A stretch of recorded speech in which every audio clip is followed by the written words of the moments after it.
Gobe ta Allah ce, Allah masanin gobe. Kada ka kuskura ka ce za ka auna nasarar rayuwarka ta fuska ko ma'aunin rayuwar waninka. Don kun taso tare a unguwa ɗaya, don kun yi karatu a makaranta ɗaya, don kun fara sana'a ko kasuwanci lokaci ɗaya, don sana'ar ka da tashi iri ɗaya ce ko ma'aikatar ku ɗaya da shi,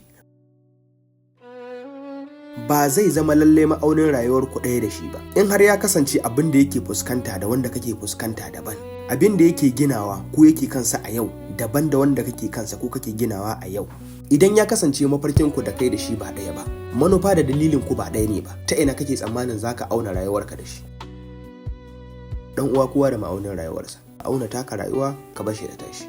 Nasarar ka daban da tashi. Fargabar da kake yi ba ɗaya ce da irin tashi ba. Shi so yake yi sabon ɗinki, so yake ya sai sabuwar waya, so yake ya sabunta. Kai kuma ba shine manufarka ba, ba shine dalilinka ba. Hasashen ka da nashi ba ɗaya ba. Ka daina auna kanka da nasu. Nasarar ka daban da tasu. Gobe ta Allah ce, Allah masanin gobe. Allah ya sa ka fahimci abin da nake nufi.